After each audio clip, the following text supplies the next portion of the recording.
integrate the KRA tax system with the telcos?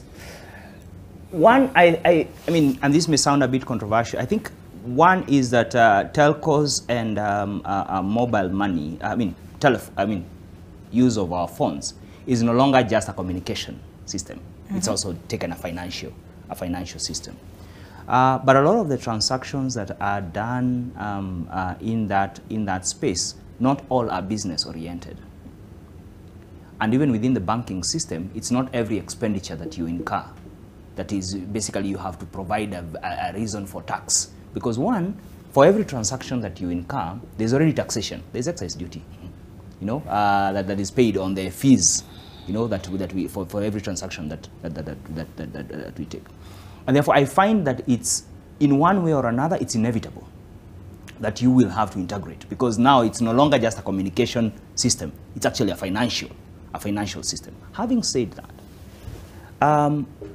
I think that the fact that you don't have every Kenyan who should be paying tax, and the numbers show, you know, the number of returns, the tax returns, especially on incomes, are by just a few people. I mean, about 3 million who makes, you know, annual returns on income. You already have very many financial activities that are happening through the mobile phone and through the mobile transactions. The issue is to separate that a lot of these transactions are after tax. Let me give an example. Mm-hmm. That I have already paid my income tax, and therefore I'm sending money to my mother.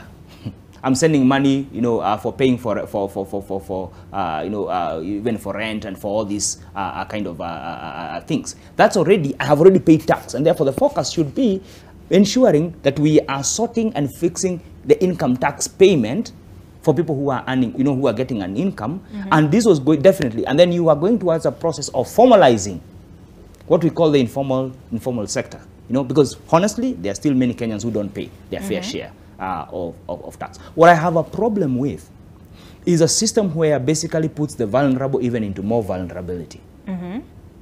For people who are moving in, are paying their 200 shillings, are paying their 300 shillings, they are paying their 400 shillings. At the end of the month, they have spent maybe some 5,000 shillings, or they have spent you know, a certain amount of money. If that's what the goal is, to ensure even that one is being taxed, and it's already, of course, below, because you need to sort it out that this is not income tax.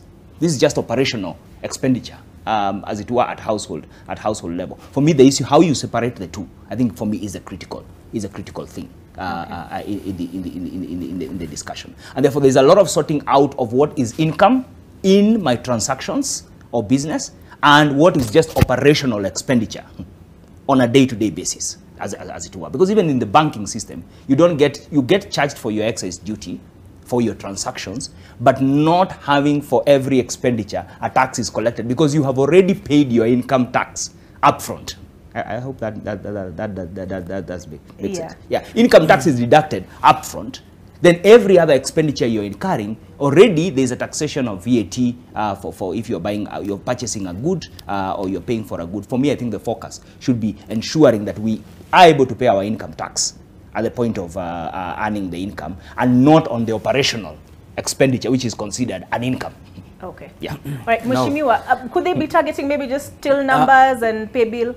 No, I think there are fundamental issues. First, I think constitutional, that I think would not permit the government, KRA or other institutions to have access to my data on my phone or to my bank account. This is the fundamental rights of privacy. You cannot.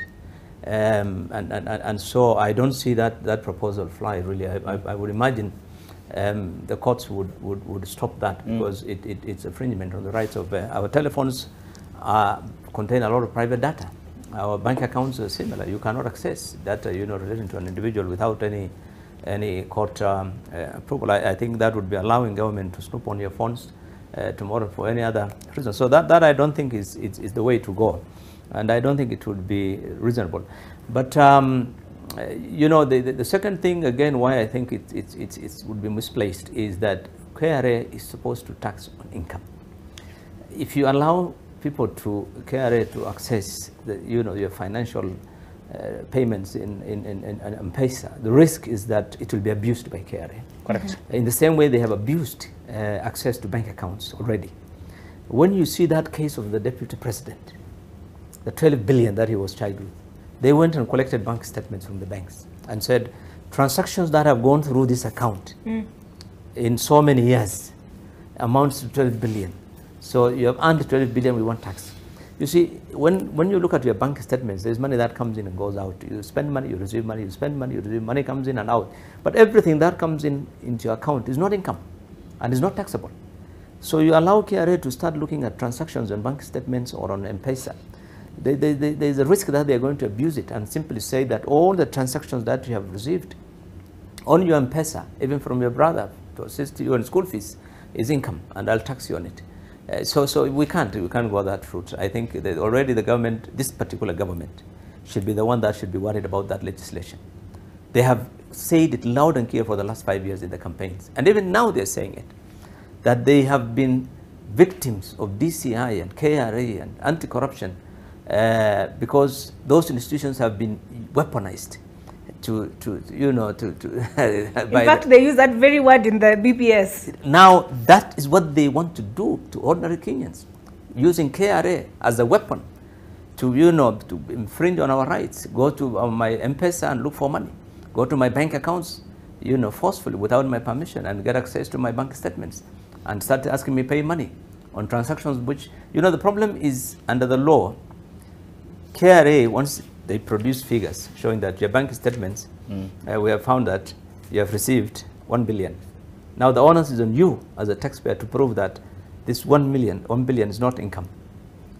It's not like the the normal penal code where the government has to prove you're guilty, you're innocent until it's proven guilty. It's the other way around on tax. So they put you on a lot of burden for nothing. So I think in my view, this government knows the challenges of institutions being abused.